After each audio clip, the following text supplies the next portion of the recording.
آج مقصد یہ ہونا چاہیے، ہدف یہ ہونا چاہیے کہ جس طرح امام بارگاہ کو وقف کیا جا رہا ہے اسی طرح اپنے وجود کو وقف کیا جائے کہ مولا میں اپنے وجود کو آپ کی راہ میں وقف کر رہا ہوں، میں اپنے وجود کو خدا کی راہ میں وقف کر رہا ہوں۔ اب اس وجود پر اگر تکلیف آتی ہے تو آ جائے، اگر مصیبتیں آتی ہیں تو آ جائیں۔ وقف کرنے کا مطلب کیا ہے؟ یعنی جو کچھ خدا کہے وہ کچھ ہم کریں۔ آنکھیں اپنی مرضی سے نہ دیکھیں، کان اپنی مرضی سے نہ سنیں، ہاتھ اپنی مرضی سے نہ اٹھیں۔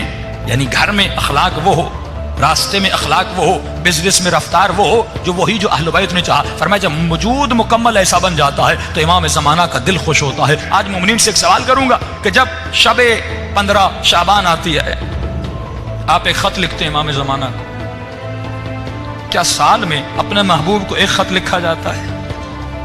ہاں؟ اگر دنیاوی مجازی عشق ہو جائے تو ہم چیٹ کرتے کرتے تھکتے نہیں، باتیں کرتے کرتے مڑتے نہیں، پیکیجز ختم ہو جاتے ہیں لیکن ہماری باتیں ختم نہیں ہوتی۔ موبائل کی بیٹری ڈیڈ ہو جاتی ہے لیکن جناب کی باتیں ختم نہیں ہوتی۔ اور امام زمانہ جس سے عشق کا دعویٰ، جس سے محبت کا دعویٰ، اسے سال میں ایک خط۔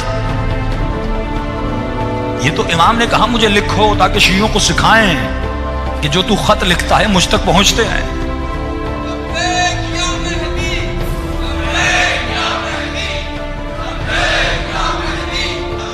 امام تو ہماری باتوں کو سن رہے ہیں لیکن مولا نے یہ کیوں کہا کہ مجھے خط لکھو؟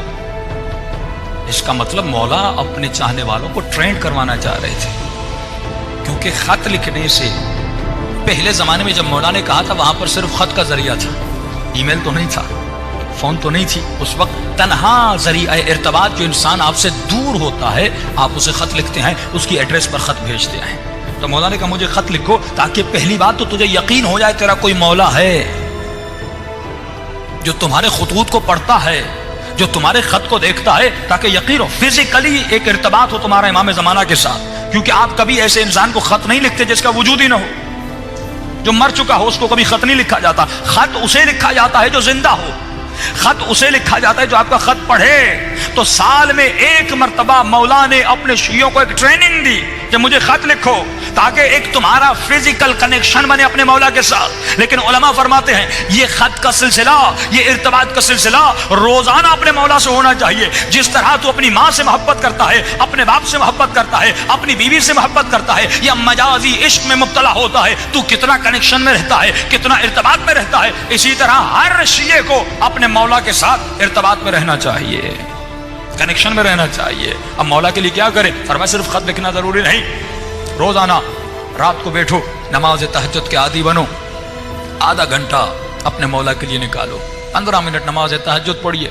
دیکھیے صبح کی نماز کے لیے تو ویسے اٹھتے ہیں آدھا گھنٹہ پہلے اٹھ جائیے، لیکن یہ شیطان کتنا ملعون ہے، ہمیں آدھا گھنٹہ عبادت کرنے نہیں دیتا۔ تو آپ کبھی سوچئے جو شیطان اتنی عظیم ترین عبادت سے روک رہا ہے، یقیناً اس عبادت کا مرتبہ بہت بڑا ہوگا، تبھی وہ پوری طاقت لگا دیتا ہے، اس عبادت سے روکتا ہے۔ علماء فرماتے ہیں کہ اگر یہ قرآن کی آیتیں یا رات کو دعا کر کے سو جاؤ یا کوئی الارم رکھ کے سو جاؤ، پھر آپ کو محسوس ہوگا یہ معلوم مجھے کتنا روکتا ہے۔ فرمایا صرف 40 دن نماز شب پڑھو اور صرف 40 دن امام زمانہ کے باتیں کرو، 15 منٹ مولا سے کلام کرو، یا اگر خط لکھنا ہے خط لکھو، پھر درخت دریا میں جا کر پھینک کر، لیکن خط لکھنے کی بھی ضرورت نہیں، روزانہ 15 منٹ باتیں کرو، محبت بھری باتیں کرو۔ اگر تکلیف ہے تو امام سے شیئر کرو، اگر مصیبت ہے تو اپنے مولا سے شیئر کرو۔ جب وہ مولا کہہ رہے ہیں میں تمہارا باپ بھی ہوں، میں تمہارا بھائی بھی ہوں، میں تمہارا دوست بھی ہوں، میں تمہارا رفیق بھی ہوں، یعنی ہر رشتہ امام زمانہ کے ساتھ ہونا چاہیے۔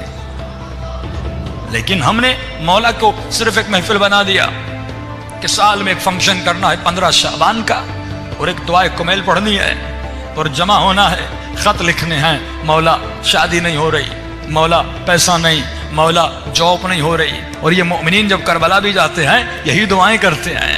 تو کبھی سوچئے امام بھی کہتے ہوں گے تو جب بھی آتا ہے کچھ مانگنے آتا ہے، جب بھی گئے مانگنے گئے، کا فرمایا کبھی کچھ دینے بھی تو آ دیا کیا ہم نے امام کو؟ آج ہم نے اپنے آقا کو کیا دیا؟ مولا فرماتے کچھ دینے بھی آ، کبھی بیٹا مانگتا ہے، کبھی اولاد مانگتا ہے، کبھی کیا مانگتا ہے، کبھی کیا مانگتا ہے، کبھی اپنے آقا کو کچھ دینے آ۔ مولا کیا آپ کو پیسے چاہیے؟ فرمایا مجھے پیسوں کی ضرورت نہیں۔ مولا کیا آپ کو مال چاہیے؟ کیا آپ کو دولت چاہیے؟ کیا آپ کو گھر چاہیے؟ فرمایا نہیں، مجھے تو چاہیے۔ مجھے تو چاہیے، آپ کا وجود چاہیے امام کو، یہ وجود چاہیے امام کو، یہ ہاتھ چاہیے، یہ آنکھیں چاہیے، یہ ذہن چاہیے، یہ زبان چاہیے، یہ کان چاہیے۔ فرمایا مجھے تمہارا وجود چاہیے، بس جو میں کہوں تو کرے، جس سے میں روکوں تو رک جائے۔ مجھے سلمان زماں چاہیے، مجھے میثم زماں چاہیے، مجھے حبیب زماں چاہیے۔ تو ایسا بن جا جیسے حسین کا صحابی حبیب ابن مظاہر تھا۔ بھائی امام زمانہ کو بھی حبیب کی ضرورت ہے کہ نہیں؟ امام کو بھی علی کی طرح سلمان کی ضرورت ہے کہ نہیں؟ مولا کو بھی علی کی طرح میں سمیت تمار کی ضرورت ہے کہ نہیں؟ کم از کم علی کا غلام قمبر بن کے دکھائے۔ کیا مولا کو کسی قمبر کی ضرورت نہیں؟ کا ضرورت ہے، لیکن وہ غریب امام زمانہ فرماتے ہیں آج 1000 سال گزر گئے، فرمایا تکو تنہا اس زمانے میں جی رہے ہیں، امام کو اصحاب کی بہت ضرورت ہے۔ اسی لیے امام نے ایک عدد بتایا کہ جب تک 313 کا عدد مکمل نہیں ہوتا تب تک میرا ظہور نہیں ہوتا۔ اس بات سے ثابت ہوتا ہے آج اگر 400 ملین پوری دنیا میں ہے لیکن 313 ابھی تک نہیں بن پایا، کیونکہ دین قربانی مانگتا ہے۔